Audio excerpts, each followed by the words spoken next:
ꯃꯌꯥꯝꯕꯨ ꯊꯣꯏꯕꯤ ꯀꯩꯁꯥꯝꯅ ꯇꯔꯥꯝꯅ ꯑꯣꯛꯆꯕꯒ ꯂꯣꯏꯅꯅ ꯈꯨꯔꯨꯝꯖꯔꯤ꯫ ꯉꯁꯤꯁꯨ ꯃꯍꯧꯁꯥꯒꯨꯝ ꯃꯌꯥꯝꯒꯤꯗꯃꯛꯇ ꯌꯥꯝꯅ ꯅꯨꯡꯉꯥꯏꯔꯕ ꯐꯨꯡꯒꯥ ꯋꯥꯔꯤ ꯑꯃ ꯄꯨꯗꯨꯅ ꯂꯥꯛꯆꯔꯤ꯫ ꯋꯥꯔꯤ ꯑꯁꯤꯕꯨ ꯏꯕꯤꯔꯛꯄꯅ ꯌꯨꯅꯤꯁꯟ ꯂꯥꯏꯈꯨꯔꯥꯝ꯫ ꯍꯧꯖꯤꯛ ꯃꯌꯥꯝ ꯄꯨꯟꯅ ꯋꯥꯔꯤ ꯑꯁꯤ ꯇꯥꯃꯤꯟꯅꯔꯁꯤ꯫ ꯈꯨꯜ ꯑꯃꯈꯛꯇ ꯌꯥꯝꯅ ꯂꯥꯏꯔꯕ ꯌꯨꯝ ꯑꯃꯈꯛ ꯂꯩꯔꯝꯃꯤ꯫ ꯌꯨꯝ ꯑꯁꯤꯗ ꯃꯈꯣꯏ 3 ꯂꯩꯔꯝꯃꯤ꯫ ꯉꯥꯡꯕꯤꯇꯣꯟ ꯃꯁꯥꯗꯨ ꯌꯥꯝꯅ ꯁꯣꯜꯂꯝꯃꯤ꯫ ꯃꯍꯥꯛꯀꯤ ꯃꯆꯥꯅꯨꯄꯥ ꯇꯣꯝꯄꯣꯛꯅ ꯂꯥꯡꯐꯩꯗ ꯊꯕꯛ ꯁꯨꯗꯨꯅ ꯁꯦꯟ ꯇꯥꯜꯂꯝꯃꯤ꯫ ꯑꯗꯨꯒ ꯃꯍꯥꯛꯀꯤ ꯃꯃꯧ ꯅꯨꯄꯤ ꯁꯤꯡꯒꯥꯔꯩꯗꯤ ꯃꯕꯨꯛꯆꯦꯜ ꯌꯥꯝꯅ ꯄꯤꯛꯄ, ꯃꯃꯥ ꯃꯄꯥꯕꯨ ꯅꯨꯡꯁꯤꯕ ꯃꯁꯛ ꯈꯪꯗꯕ ꯅꯨꯄꯤ ꯑꯃ ꯍꯥꯏꯕꯗꯨ ꯑꯣꯏꯔꯝꯃꯤ꯫ ꯉꯥꯡꯕꯤꯇꯣꯟ ꯃꯃꯧ ꯅꯨꯄꯤꯒꯤ ꯃꯤꯑꯣꯠ ꯃꯤꯅꯩꯗ ꯌꯥꯝꯅ ꯋꯥꯅ ꯌꯨꯝꯗꯨꯗ ꯂꯩꯔꯤ꯫ ꯁꯤꯡꯒꯥꯔꯩ ꯃꯆꯤꯜ ꯌꯥꯝꯅ ꯀꯟꯕꯤ ꯅꯨꯄꯤꯅꯤ꯫ ꯅꯨꯃꯤꯠ ꯆꯨꯞꯄ ꯏꯁꯧꯇ ꯂꯥꯡꯗꯨꯅ ꯂꯩꯔꯝꯃꯤ꯫ ꯑꯌꯨꯛꯅꯤ꯫ ꯁꯤꯡꯒꯥꯔꯩ ꯃꯃꯥꯡꯒꯤ ꯄꯨꯈ꯭ꯔꯤꯗꯨꯗꯒꯤ ꯏꯁꯤꯡ ꯈꯔ ꯁꯣꯛꯇꯨꯅ ꯏꯔꯨꯖꯅꯕ ꯀꯟꯅ ꯇꯧꯔꯤ꯫ ꯃꯈꯨꯟ ꯏꯁꯤꯡꯗꯨ ꯊꯦꯡꯗꯨꯅ ꯍꯥꯏ,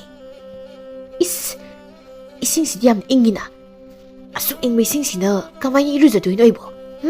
ꯑꯏꯪꯕ ꯏꯁꯤꯡꯁꯤꯅꯒꯅꯦ ꯏꯔꯨꯖꯕ ꯌꯥꯕ ꯅꯠꯇꯦ ꯑꯩ꯫ ꯑꯁꯥꯕꯅ ꯂꯨꯕꯅ ꯐꯅꯤ꯫ ꯑꯁꯤ ꯈꯟꯗꯨꯅ ꯏꯔꯨꯖꯕꯗꯨ ꯇꯣꯛꯇꯨꯅ ꯃꯌꯨꯝꯂꯣꯝꯗ ꯊꯨꯅ ꯑꯃꯨꯛ ꯂꯥꯛꯏ꯫ ꯁꯨꯃꯥꯡꯗꯨ ꯂꯦꯞꯇꯨꯅ ꯃꯃꯥꯏꯅ ꯏꯃꯨꯡꯗ ꯑꯣꯟꯁꯤꯟꯗꯨꯅ ꯃꯃꯥꯕꯨ ꯃꯈꯣꯜ ꯍꯧꯅ ꯀꯧꯏ꯫ "ꯏꯃꯥ! ꯍꯣ ꯏꯃꯥ! ꯍꯧꯖꯤꯛ ꯐꯥꯎꯕ ꯍꯧꯒꯠꯇ꯭ꯔꯤꯕꯅꯦ ꯍꯅꯨꯕꯤ! ꯅꯨꯃꯤꯠꯅ ꯀꯔꯣꯡꯆꯥꯛ ꯌꯨꯡꯂꯕꯁꯤ ꯐꯥꯎꯕ ꯍꯧꯒꯠꯇꯕꯁꯤꯕꯨ ꯀꯔꯤꯅꯣ? ꯌꯥꯝ ꯊꯨꯅ ꯍꯧꯒꯠꯂꯣ! ꯃꯅꯤꯡꯗ ꯃꯩ ꯍꯧꯒꯠꯇꯨꯅ ꯏꯁꯤꯡ ꯑꯃꯨꯛꯇ ꯂꯨꯝꯂꯛꯑꯣ꯫ ꯏꯁꯤꯡꯁꯦ ꯌꯥꯝ ꯏꯪꯉꯤ, ꯆꯥꯏꯊꯕꯒ ꯉꯝꯃꯔꯣꯏꯕ ꯑꯩ"꯫ ꯏꯃꯨꯡꯗꯒꯤ ꯉꯥꯡꯕꯤꯇꯣꯟ ꯊꯣꯛꯂꯛꯏ ꯃꯃꯧ ꯅꯨꯄꯤꯕꯨ ꯌꯦꯡꯗꯨꯅ꯫ "ꯏꯃꯧ ꯏꯕꯦꯝꯃ, ꯀꯩꯗꯧꯕ? ꯀꯌꯥꯔꯛ ꯍꯟꯅ ꯍꯥꯏꯈꯣ ꯍꯥꯏꯅꯣ? ꯑꯩꯅ ꯏꯔꯨꯖꯅꯕ ꯏꯁꯤꯡ ꯈꯔ ꯑꯃꯨꯛꯇ ꯁꯥꯍꯜꯂꯛꯑꯣ꯫ ꯉꯁꯤ ꯑꯁꯦ ꯏꯄꯥꯝꯗ ꯂꯥꯏꯒꯤ ꯊꯕꯛ ꯑꯃ ꯌꯥꯎꯕ ꯆꯠꯀꯗꯕꯅꯤ꯫ ꯃꯇꯝꯁꯤ ꯊꯦꯡꯉꯤꯅꯤ꯫ ꯄ꯭ꯔꯞ ꯑꯝꯇ ꯃꯩ ꯍꯧꯒꯠꯂꯧꯆꯣ"꯫ ꯉꯥꯡꯕꯤꯇꯣꯟ ꯃꯃꯧ ꯅꯨꯄꯤꯒꯤ ꯋꯥꯐꯝꯗꯨꯗ ꯈꯨꯝꯂꯨꯔꯒ ꯆꯤꯟꯗꯥ ꯄꯥꯎꯗꯥꯅꯔꯅꯤ ꯍꯥꯏꯅ ꯈꯟꯗꯨꯅ ꯇꯨꯃꯤꯟꯅ ꯃꯅꯤꯡꯂꯣꯝꯗ ꯆꯪꯏ꯫ ꯃꯅꯤꯡꯗ ꯃꯩ ꯍꯧꯒꯠꯇꯨꯅ ꯈꯣꯡꯉꯥꯝꯕꯨꯜꯗ ꯏꯁꯤꯡ ꯂꯨꯝꯈꯠꯂꯤ꯫ ꯃꯊꯟꯇ ꯍꯥꯏꯖꯩ, "ꯌꯥꯝꯅ ꯐꯠꯇꯕ ꯅꯨꯄꯤ ꯍꯥꯏꯕꯗꯣ ꯅꯪꯅꯤꯀꯣ꯫ ꯅꯪꯅꯤ ꯏꯃꯨꯡꯗ ꯃꯧ ꯑꯣꯏꯅ ꯍꯦꯛ ꯂꯥꯛꯈꯤꯕ ꯅꯨꯃꯤꯠ ꯑꯗꯨꯗꯒꯤ ꯌꯨꯝꯁꯦ ꯃꯊꯣꯡ ꯃꯔꯝ ꯑꯃꯠꯇ ꯈꯪꯗ꯭ꯔꯕꯅꯤ꯫ ꯏꯪꯅ ꯆꯤꯛꯅ ꯂꯩꯕ ꯍꯥꯏꯕꯗꯣ ꯑꯣꯏꯗ꯭ꯔꯕꯅꯤ꯫ ꯏꯃꯥ ꯏꯆꯥ ꯈꯛꯇ ꯍꯥꯟꯅ ꯂꯩꯖꯔꯝꯕ ꯃꯇꯝ ꯑꯗꯨꯗꯗꯤ ꯀꯌꯥꯗ ꯅꯨꯡꯉꯥꯏꯈ꯭ꯔꯕꯅꯣ ꯌꯦꯡꯉꯨꯅꯦ"꯫ ꯉꯥꯡꯕꯤꯇꯣꯟ ꯅꯧꯍꯧꯅꯅ ꯃꯇꯝ ꯑꯃꯕꯨ ꯅꯤꯡꯁꯤꯡꯂꯛꯏ꯫ ꯃꯇꯝꯗꯨ ꯃꯥꯒꯤ ꯃꯆꯥꯅꯨꯄꯥ ꯇꯣꯝꯄꯣꯛ ꯅꯨꯄꯤ ꯊꯤꯗ꯭ꯔꯤ꯫ ꯇꯣꯝꯄꯣꯛꯅ ꯃꯃꯥꯕꯨ ꯌꯦꯡꯗꯨꯅ ꯑꯁꯨꯝꯅ ꯍꯥꯏ, "ꯏꯃꯥ, ꯍꯧꯖꯤꯛꯇꯤ ꯏꯃꯥꯅ ꯃꯇꯝ ꯀꯌꯥ ꯑꯃ ꯋꯥꯅ ꯂꯩꯔꯛꯄꯗꯣ ꯂꯣꯏꯔꯕꯅꯤ꯫ ꯅꯆꯥ ꯑꯩꯅ ꯏꯃꯥꯕꯨ ꯌꯥꯝ ꯅꯨꯡꯉꯥꯏꯅ ꯊꯝꯕꯤꯔꯗꯣꯏꯅꯤ꯫ ꯋꯥꯅ ꯍꯧꯔꯛꯄ ꯏꯃꯥꯒꯤ ꯄꯨꯟꯁꯤꯅꯤ꯫ ꯏꯁꯥꯒꯤ ꯍꯛꯇꯛꯇ ꯅꯣꯡꯃꯇꯪ ꯑꯣꯏꯔꯕꯁꯨ ꯅꯨꯡꯉꯥꯏꯅ ꯂꯩꯕ ꯐꯪꯕ ꯑꯣꯏꯖꯒꯦꯀꯣ꯫ ꯅꯣꯡꯃꯇꯪꯒ ꯅꯠꯇꯦ, ꯁꯤꯗ꯭ꯔꯤ ꯐꯥꯎꯕꯅꯤ꯫ ꯍꯧꯖꯤꯛꯇꯤ ꯑꯩꯁꯨ ꯊꯕꯛ ꯀꯟꯅ ꯁꯨꯔꯦ꯫ ꯁꯦꯜ ꯍꯥꯏꯕꯗꯨꯁꯨ ꯊꯣꯛꯂꯦ꯫ ꯑꯗꯣ ꯏꯃꯥ, ꯑꯩ ꯋꯥ ꯑꯝꯇ ꯍꯥꯏꯒꯦꯅ"꯫ "ꯀꯔꯤ ꯋꯥꯅꯣ? ꯍꯥꯏꯌꯣ"꯫ ꯇꯣꯝꯄꯣꯛꯅ ꯃꯃꯥꯒꯤ ꯃꯐꯝꯗ ꯏꯀꯥꯏ ꯏꯀꯥꯏꯅ ꯑꯁꯨꯝꯅ ꯍꯥꯏꯔꯝꯃꯤ, "ꯁꯨꯝꯗꯧꯕ ꯏꯃꯥ, ꯅꯆꯥ ꯑꯩꯁꯦ ꯅꯨꯄꯤ ꯊꯤꯕ ꯌꯥꯔꯗ꯭ꯔꯥ"꯫ ꯃꯁꯥꯒꯤ ꯋꯥꯐꯝꯁꯤꯗ ꯉꯥꯡꯕꯤꯇꯣꯟꯅ ꯃꯆꯥꯗ ꯃꯨꯟꯅ ꯌꯦꯡꯗꯨꯅ ꯅꯣꯛꯏ꯫ ꯑꯗꯨꯒ ꯍꯥꯏ, "ꯏꯆꯥꯕꯨ ꯅꯨꯄꯤꯒ ꯊꯤꯅꯤꯡꯂꯕ꯭ꯔꯥ ꯍꯥꯏꯔꯤꯁꯤꯕꯣ? ꯑꯁꯣꯝꯒꯤ ꯊꯝꯕꯧꯗꯨꯗꯤ ꯅꯨꯄꯤ ꯊꯤꯈ꯭ꯔꯦ꯫ ꯃꯈꯥ ꯂꯩꯀꯥꯏꯒꯤ ꯄꯥꯛꯄꯁꯨ ꯍꯟꯗꯛ ꯂꯨꯍꯣꯡꯈ꯭ꯔꯦ꯫ ꯑꯗꯨꯕꯨꯕ ꯅꯪꯕꯨ ꯂꯨꯍꯣꯡꯅꯤꯡꯂꯕ꯭ꯔꯥ ꯍꯥꯏꯋꯥꯅꯤ"꯫ "ꯌꯥꯝꯅ ꯀꯨꯏꯅ ꯄꯥꯈꯪ ꯑꯣꯏꯗꯨꯅ ꯂꯩꯕꯁꯦ ꯅꯆꯥ ꯑꯩꯗꯤ ꯄꯥꯝꯖꯗꯦ꯫ ꯍꯧꯖꯤꯛ ꯆꯍꯤꯁꯦ ꯆꯞꯁꯨ ꯆꯥꯔꯦ꯫ ꯁꯨꯝ ꯋꯥꯈꯜ ꯑꯃ ꯈꯜꯂꯩꯕ"꯫ "ꯏꯃꯥꯒꯤꯗꯤ ꯏꯌꯥ ꯌꯥꯏꯗ꯫ ꯏꯆꯥ ꯃꯇꯣꯝꯇꯅꯤ, ꯆꯥꯎꯅ ꯍꯦꯛ ꯍꯣꯡꯗꯣꯛꯄ ꯍꯥꯏꯗꯨꯅꯤ"꯫ ꯇꯣꯝꯄꯣꯛ ꯅꯣꯛꯆꯩ꯫ ꯅꯣꯛꯅ ꯅꯣꯛꯅ ꯋꯥ ꯃꯈꯥ ꯇꯥꯔꯛꯏ, "ꯏꯃꯥꯕꯨ ꯂꯨꯅ ꯁꯦꯕꯥ ꯇꯧꯍꯟꯗꯣꯏꯅꯤ꯫ ꯏꯃꯥꯅ ꯆꯥꯅꯤꯡꯕ ꯃꯈꯩ ꯃꯉꯣꯟꯗ ꯅꯨꯃꯤꯠ ꯈꯨꯗꯤꯡꯒꯤ ꯊꯣꯡꯍꯟꯗꯣꯏꯅꯤ꯫ ꯏꯃꯥ, ꯅꯃꯧ ꯅꯨꯄꯤꯒ ꯅꯆꯥ ꯑꯩꯒ ꯆꯪꯗꯨꯅ ꯏꯃꯥꯕꯨ ꯅꯨꯡꯉꯥꯏꯅ ꯊꯝꯒꯗꯧꯔꯤꯕꯅꯤ"꯫ ꯃꯆꯥꯅꯨꯄꯥꯒꯤ ꯋꯥꯍꯩ ꯑꯁꯤꯕꯨ ꯇꯥꯔꯒ ꯉꯥꯡꯕꯤꯇꯣꯟ ꯃꯊꯃꯣꯏꯗꯨ ꯌꯥꯝꯅ ꯍꯔꯥꯎꯖꯩ꯫ ꯇꯥꯟꯖꯥꯁꯤꯗ ꯁꯤꯡꯒꯥꯔꯩ ꯃꯅꯤꯡꯗ ꯐꯠ ꯆꯪꯂꯛꯏ꯫ ꯃꯃꯥꯅ ꯃꯩ ꯃꯅꯥꯛ ꯑꯗꯨꯗ ꯐꯝꯗꯨꯅ ꯎꯪꯗꯨꯅ ꯂꯩꯔꯤꯕ ꯁꯤꯡ ꯑꯗꯨꯅ ꯃꯨꯠꯇꯨ ꯂꯩꯔꯤꯕꯗꯨ ꯎꯔꯗꯨꯅ ꯃꯃꯥꯗ ꯈꯪꯂꯥꯎ ꯂꯥꯎꯏ, "ꯍꯩ ꯍꯅꯨꯕꯤ, ꯀꯩꯅꯣ ꯅꯪ ꯇꯧꯔꯤꯗꯣ? ꯏꯁꯤꯡ ꯂꯨꯝꯃꯣ ꯍꯥꯏꯅ ꯍꯥꯏꯈꯤꯕꯗꯨꯕꯨ ꯅꯪꯉꯣꯟꯗ ꯅꯠꯇꯕ꯭ꯔꯣ"꯫ ꯉꯥꯡꯕꯤꯇꯣꯟ ꯃꯁꯥꯗꯨ ꯈꯪꯄ꯭ꯔꯦꯛ ꯈꯪꯏ꯫ ꯃꯍꯥꯛ ꯋꯥꯈꯜ ꯇꯥꯔꯛꯏ꯫ ꯑꯁꯨꯝꯅ ꯐꯠ ꯈꯨꯝꯃꯤ, "ꯏꯃꯧ ꯏꯕꯦꯝꯃ, ꯏꯃꯥ ꯏꯁꯤꯡ ꯂꯨꯝꯂꯤꯌꯦ"꯫ "ꯏꯁꯤꯡ ꯂꯨꯝꯂꯤꯌꯦ ꯀꯥꯏꯅ? ꯏꯁꯤꯡꯕꯨ ꯁꯨꯃꯥꯏꯅ ꯀꯅꯥ ꯂꯨꯝꯃꯨ ꯍꯥꯏꯒꯦ? ꯁꯨꯃꯥꯏꯅ ꯀꯅꯥ ꯂꯨꯝꯅꯒꯦꯕ? ꯁꯤꯡꯁꯨ ꯄꯨꯡꯃꯨꯠ ꯃꯨꯠꯂꯦ꯫ ꯀꯔꯝ ꯀꯥꯟꯗ ꯏꯁꯤꯡꯁꯤ ꯁꯥꯒꯗꯣꯏꯅꯣ"꯫ "ꯌꯥꯅꯤ, ꯏꯃꯥ ꯇꯧꯒꯦ"꯫ ꯑꯁꯤ ꯍꯥꯏꯗꯨꯅ ꯁꯤꯡꯗꯨ ꯏꯟꯁꯤꯜꯂꯤ꯫ ꯑꯗꯨꯒ ꯃꯩ ꯀꯥꯝꯃꯤ꯫ ꯃꯩ ꯑꯃꯨꯛ ꯆꯥꯛꯂꯤ꯫ ꯁꯤꯡꯒꯥꯔꯩꯅ ꯁꯥꯎꯔꯞꯅ ꯑꯃꯨꯛ ꯃꯈꯥ ꯇꯥꯔꯛꯏ, "ꯊꯕꯛ ꯑꯃꯇꯪ ꯇꯧꯕꯗ ꯐꯖꯅ ꯇꯧꯕ ꯍꯥꯏꯕꯗꯨꯃ ꯁꯨꯛꯌꯥꯎ ꯍꯦꯛ ꯌꯥꯎꯗ꯭ꯔꯕꯅꯤ꯫ ꯂꯥꯎꯅꯗ꯭ꯔꯤꯉꯩ ꯉꯥꯡꯅꯗ꯭ꯔꯤꯉꯩ ꯁꯨꯛꯌꯥ ꯌꯥꯗꯕꯁꯤꯕꯨ ꯀꯔꯤꯅꯣ"꯫ Ima se wakhala makhaluri bema sauno ima thuna salaki ngasi se ipamna thaba ama sakadaba lai haibase khanglibani aigi thaba sibu nangdanaba imana na pukni da khalibado hotro hono ubazani ngangbiton makha samthana khumludre tumina dum leire singareina ising do sara bakanda mamang da puro ai iruzage yam thuro ko asi hairam duna singare satkre ngangbiton masinda sulhawi imau laklaga nungai gani haina khaluba aigi punsi asidi hena awaba haibadu oire laikai asida ai buk laibak thibi du psibo ani suna leram kocha asu phattaba imau sibu karino yamna phatmande ko nang singare na iru zaphamda ising purak pangairi makul du thokna muk laure hai hanubi hauji phaw ising sa dribu ne he sasal poro madam ji thenga bane ngangbi ton khongambu du phadi ma tawduna nakan ani da paiduna hatu hatu thangi sumang du yobaga pairam khongambu du makhutagi nan thokirami ising asabaduna makhong dai jili ngangbi ton makhong du sabana yadre matawadu bu singare na uraduna mamagi manak tuda perpepten sili adugo sauna hai hanubi guru kabi nang matoinara ising khaji asi phawa thangma ngamjabro aine ai ko khoidau se tokna thongning khre da ko ising khaji lum haibadana pung satre changiba adugo sin ising sim haiduiba hey ising khaji asi phawa thangma ngamdaba nangdi chakam da saruno yengu chak saru kam ta hapoiba chabana phariba napangana yaudriba pizaroi Mama na makhongda ising asaban haijinbagi popthoklibadugi matangda mahakari sukhande mahaki thokpa isau kana langi ngangbiton kari sukumda maisa dubu khangli singare namu makha tare asuk yamna maisana dabi imung sibu karino laima laijaning de yum sida ai hey phamdu laibana kanaroi ising khasi asi phawu thangma ngamdaba dangdi khangani na asi haiduna iruza phamadu tamna sali sokatuna thamlabi ising adu puduna mamagi manakta thuna lai aduga mamagi masaduda joy launa haithai pharabra siurabli pharini ne thaba matang tawda changkhondrabni na aduni hairo gan aisi phatte mau phatabi ne haina he taibi gi doriba hanubi sina kari dori karamba saja sali haibasidi kanamta na khangbi bonate wadari dai gi punsi se luroi irugamta singare Mamai do fet hairam duna imung da thuna sangi ngangbiton masa pumba isina pumso soli laimai da phamduna mahakablei khangma ngamdraba thamoi duna hen kablei asuk phattaba he sor nanai na mamang mapokta kari ira langjaki duda handaki mapok asida asuk waba punsi asibu hen piribano ai yum si leizaningchi makhata na ai hingningchi ai bo amukta lausin biro ba ai hingningtre ai hingningtre makhong ya sabadu amu hingalei masapu mun ingmuna loiri adu mahak phamduna dumak leiri ngahaki matungda imungdagi singare mapina laptawba maset saduna mapana thuna thoglei mamana leibdu uraduna maning maya da leiruso aina thoglakli base thabokni nasaktu ubada dawgamta yaroine kari hanubinu masibo otongna ngangne hewani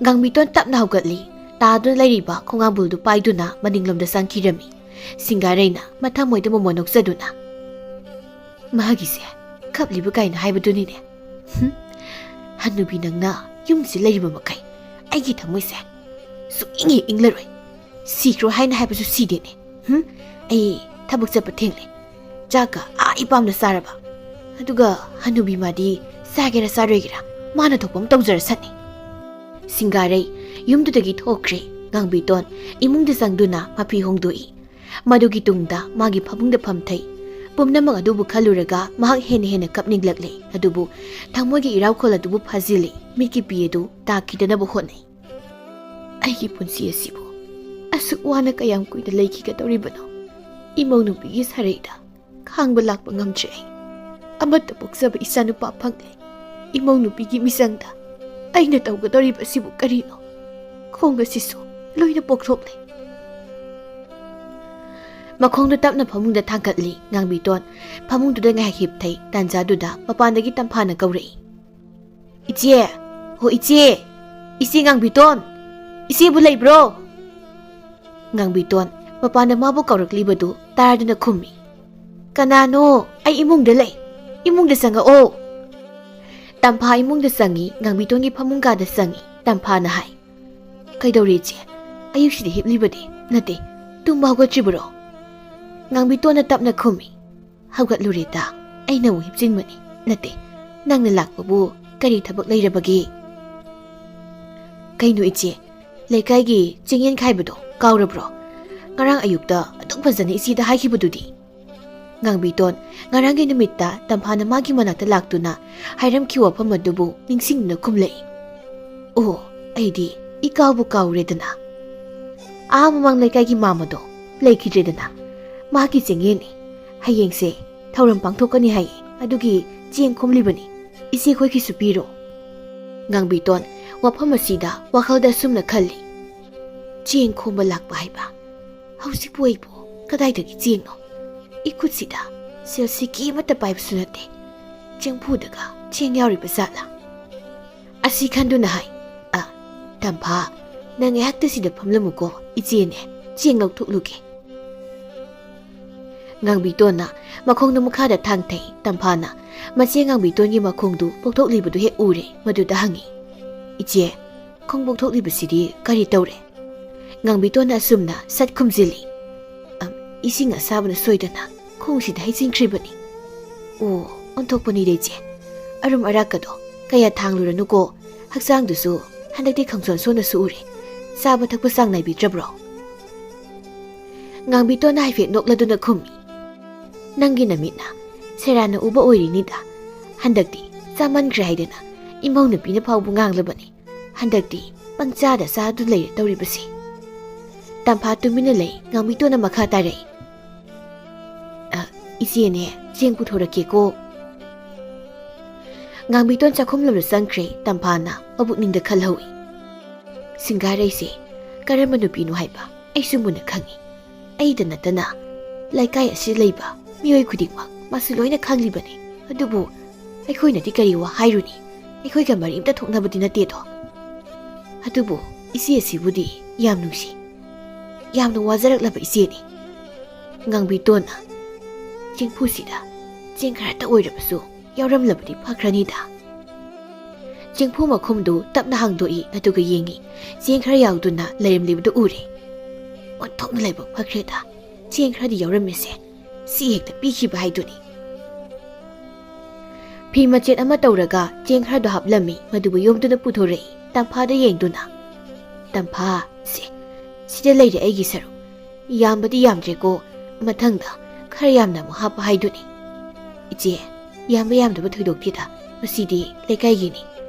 Leikaiga oiba thoramda yaubana, phai haidna khanjabani. Nati iche, singaraiba leibudi, leitabrani mabo. Leite, mapamda thaba ama sakani haibra, chakribanine. Chakti sabirabro. Ngangbitona, chare haina khumsili. Chare, mana thabuk satriganda, thongduna thanamle. Tampha, nasinti haini. Aigi mong nupise, onthokna phakre. Manim aibu yam luna tawi. Aibu, thabak manamda mana suhan manate. Ima wakini, pothaduna sumlayo sitani. Ngangbitona hairakli wafam asida tampha, madi hena ngakpa haibda oikhirami. Hairisibu iche, aibu wakalama. Aina imawni haina, mabu yamna thagatpagi wana teko, yamna pai. Leikaisida, magumba mawdi, ani suriko. Masilbana de asumna hairi, adu mitki piye dudi, sintagi tawre. Mitki pido taithoi, ngangbitona. Nangsu, atay da, jengkai masaluga doribo oiramgani, sasaro. Tampha, ngaksana ba magaloinana, pukhawgatuna thuglay. Ingangakna, mahak adum sakirami, ngangbitona haizay. Phana phataba tarabaso, mahak ase, aigidi imawni, yum asigi burembini. Mahakna, apang wakal oiduna, asumna tawribani. Adubo, ay imawgi mapamda saude. Mahaki wakaldo, soidana tarakani. Aigi imawdi, aphabini. Numidang wairamni, tompok, langpaidagi mayumna thunglare, sumangda leptuna. Singaray! Ima! Ho ima! Ilai he! Imungda lairamba ngangbiton, masagi khonjel tabaduda, mapanda thuna thoglay. Masana lepto lairamlibudu ubada, mathamoidu yam nungsizay. Imagi tongpok isa halakledana. Aw ima, namaw nupidi. Ngaiko, ima ni may amok tokpigi. Ngangbito na, saru may khara thaduna may oktokpi tongpok na. Singarebu, mabu lebu udena, mabu kaida sakhiye ma. Ibungo, imaw nupido, mapamda aruba thaba ama thokku mali, adugi sakhibani. Mapamda aruba thaba ama sakhi haiba. Adu oirabusu halakpa yarena. Khara ngana halu haina imabu haibikhidrabo. Imasu haikhiye, adubuni ibungo, ningona mapamda chatpase, phat ekta halakningdabani. Matam kuiribagi tungda, ngasi khakta chatpani do. Mapamgi miyoising aduga, mayam punbadudane, tawribo oiramganida, nong phadokni, thengjasanuda. Ima, nupina mayumda thengna halakpase, nasadi kaya pamdeni. Hoisi, lakjarasani.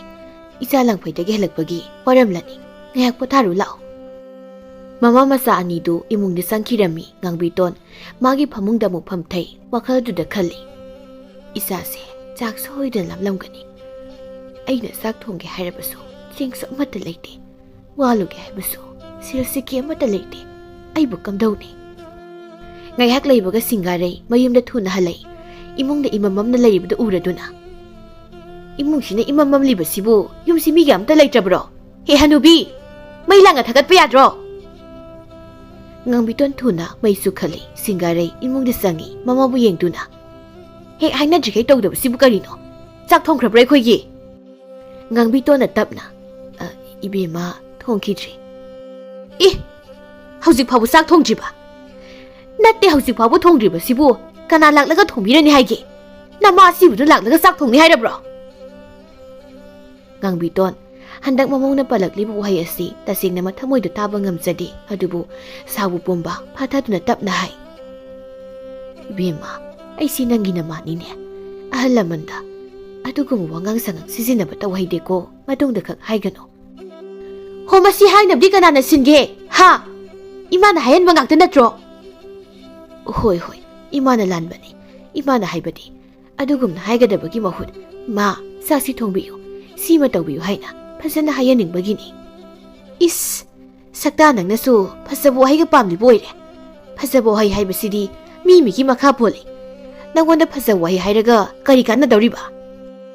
Matang aside tongpok janglai magi nupigi mawong mataw adu yengduna hai. Nupi, karino nang nangasaidagi ngangsakli mayamse. Mapuroibabu ubaduda nokfe tawduna.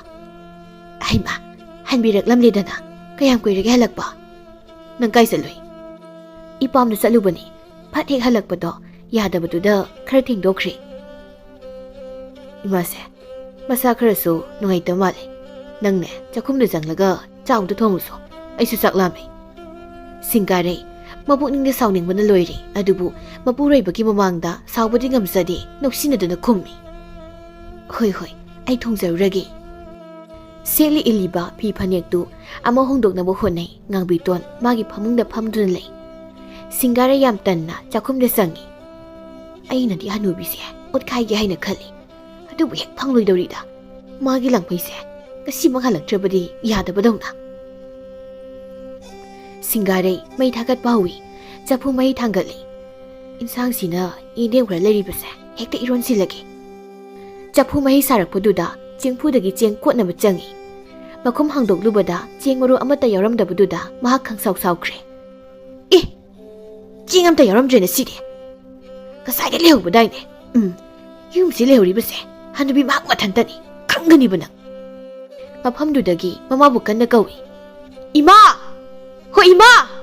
Sida thuna lao! Ngangbiton, mamaw nupina kaurakpaduda thuna chakhumda sangi, mamaw nupibu yengduna. Ibema, kaidawre? Kari tawrage? Sida yahuba sengdudi, jeng maru amababu yaramdribasibu karigino? Sengsingdu kadai chakhrage? Ngangbitonna tapna khummi. Ibema, leikaigi jeng yen khaiba lakpaduda imana haptokre. Kari? Jeng yen khaiba lakpada haptokre kaidana? Pachilasi kaya thiribni yengone aduk yaba sengdubu kadai thamge. Imana haribase asengmani jengyen khaiba lakpada imana haptokre. Aidine khoidokse som sawgalakadawni. Nangonda kanana jengdo hapu haige ha ꯍꯥꯞꯀꯦ ꯍꯥꯏꯔꯕꯁꯨ ꯈꯖꯤꯛ ꯈꯔ ꯍꯥꯞꯄ ꯌꯥꯗꯕ꯭ꯔꯣ ꯑꯗꯨꯛ ꯌꯥꯝꯕꯁꯤꯡ ꯑꯗꯨꯕꯨ ꯂꯣꯏꯅ ꯍꯥꯞꯇꯣꯛꯈ꯭ꯔꯦ ꯍꯥꯏꯔꯒ ꯍꯦꯛꯇ ꯌꯥꯔꯗ꯭ꯔ ꯑꯗꯨꯕꯨ ꯍꯩ ꯆꯦꯡ ꯍꯨꯔꯥꯟꯕꯤꯅ ꯁꯤꯖꯈ꯭ꯔꯣ ꯅꯪꯅ ꯁꯤꯖꯈ꯭ꯔꯣ ꯍꯥꯏꯔꯤꯁꯤꯅꯤ ꯃꯃꯧ ꯅꯨꯄꯤꯒꯤ ꯀꯜꯂꯕ ꯋꯥꯍꯩ ꯑꯁꯤꯕꯨ ꯇꯥꯕꯗ ꯉꯥꯡꯕꯤꯇꯣꯟ ꯀꯞꯇꯕ ꯉꯝꯂꯛꯇ꯭ꯔꯦ ꯏꯃꯥꯁꯦ ꯍꯨꯔꯥꯟꯕꯤ ꯅꯠꯇꯤꯌꯦ ꯍꯧꯖꯤꯛꯄꯨ ꯀꯗꯥꯏꯗꯒꯤ ꯆꯦꯡꯅꯣ ꯑꯩꯅ ꯊꯣꯡꯒꯗꯧꯔꯤꯕꯁꯤꯕꯣ ꯑꯩꯅꯦ ꯄꯨꯡꯄꯦꯟ ꯄꯦꯜꯂꯕ ꯖꯥꯠꯅꯤꯗ ꯑꯩꯗ ꯇꯣꯝꯄꯣꯛꯁꯨ ꯆꯥꯛꯈꯨꯝꯗ ꯆꯪꯂꯛꯏ ꯃꯥꯒꯤ ꯅꯨꯄꯤꯕꯨ ꯌꯦꯡꯗꯨꯅ ꯅꯨꯃꯤꯗꯥꯡ ꯑꯁꯤꯗ ꯑꯃꯨꯛ ꯂꯥꯎꯅꯔꯤꯕꯗꯨꯕꯨ ꯀꯩꯗꯧꯔꯦ ꯍꯥꯏꯕꯅꯣ ꯍꯣ ꯅꯣꯏ ꯅꯃꯥꯁꯤꯅ ꯆꯦꯡꯐꯨꯁꯤꯗꯒꯤ ꯆꯦꯡ ꯍꯨꯔꯥꯟꯗꯨꯅ ꯃꯤꯉꯣꯟꯗ ꯄꯤꯊꯣꯛꯈ꯭ꯔꯦ ꯍꯧꯖꯤꯛ ꯊꯣꯟꯅꯤꯡꯉꯥꯏ ꯆꯦꯡ ꯃꯔꯨ ꯑꯝꯇ ꯂꯩꯇ꯭ꯔꯦ ꯃꯁꯤꯗꯕꯨ ꯀꯅꯥꯅꯅꯣ ꯈꯣꯏꯗꯧ ꯁꯥꯎꯒꯠꯂꯣꯏꯗꯕꯁꯤꯕꯣ ꯃꯃꯥꯗ ꯌꯦꯡꯗꯨꯅ ꯏꯃꯥ ꯅꯪꯗꯤ ꯀꯔꯤꯒꯤ ꯃꯤꯉꯣꯟꯗ ꯆꯦꯡ ꯄꯤꯊꯣꯛꯂꯤꯕ 이붕어, 레카이기 생엔 카이블락부두다. 이마나 그래 삐루버니. 레이트 해봐야다브로 삐게 하려버소 가시 카락 삐봐야이나. 그리기노 찡푸두득이 찡모야 먹고두는 비톡리부두보. 이붕어, 이비엠마, 이말라 그래. 이마마 똥다. 이사가 먹어는 야다바 타박 아무타 따우려로이. 싱가레이나. 핵 하이르가나 깝실럭시네라까니. 타박디 만남다 수저버니나 빠모야 탕가이세. 까이수 강비부자 나띠에바. 와더리다 애기 분시세. ngang magi kada thuna sangkre tompokna magi nupibu yengduna singare toklo yarese ngasi simadi chara helase ai hayeng anta kaithol satuna sengwaluge asiguma mayam asigi marakta ai ta sin lejaning jabani nangni thabak subani do haidana langpaida leikrabani na namasna yumsida kari thabak tawri habase kari su khanglam loine woisi yare ba namani khalu kaidoge wa makhadum sangdaraga lei hewani chara helase ai tumurage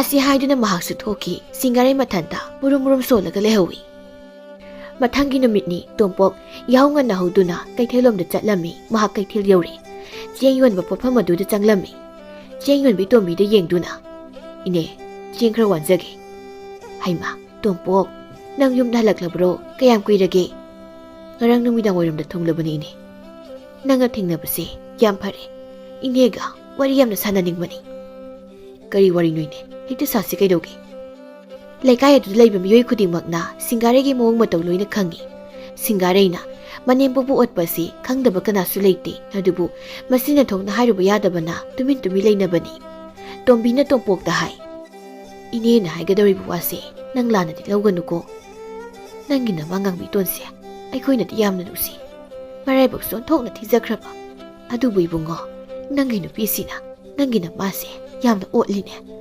nangna di langpoida thabak subagi leikhibanina nangi nupi sajase kaina khanglamloi mama sibo makuta sai paiduna phuba ngami ngarangsu ayukti isingna haisile haibra yam haina khibani ine na haribase pakai daisin bunate aikhoisu yengma ngamlaktre ne he ai biribo phumsibo ine aibu nangina manadi mahakbu mamau nupini haiduna yamluna tawsai mamau nupina taw haiba thaba khudingmakni mahakna tawribase waga mata khumjaba ngamana teda nangi nupi sina mapamna toina sakani numidang thengna jilakani nang letre haiduna tawningu maningni tawriba asumna tombina yumdugi asingu pawdam pumna makadubu tompokta loina tamlami tompok wafam adubu taruraga laikai miya mamangda pathanda ikaiba phawrei mahak henena sounding lakle masina sroli aigi nupi maknabu aigi imada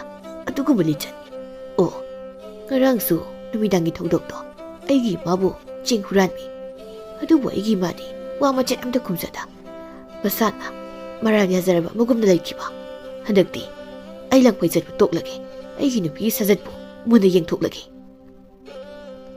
tombina ibungo kaidawre tumina leplibadi ine kishitaude ine khoina asumne ngona paw tambibase yamna phai ine ai sengdo se khawsida hapiro kadai khawdu de seng hapi tompokna chengi mamal piramduna khawdu puduna mayum tamna thuna yangna chatli tombin hayawi sil tan ma chatli ngai nangbu pokpa namadi maitakta lawdu leirabani ibungo puksil phatraba nangi nupi tubu amukta waro somda nangangbi tona nura ama paiduna mangoldo wai tairi imungi thabak pumnamak mana loina hotnajabani thongjil mapanduda wai taigi haina isinge haidokpaga imungdagi singarei makhong thangdurei Isingduda mahak situna leimaiduda ningong yengna tai.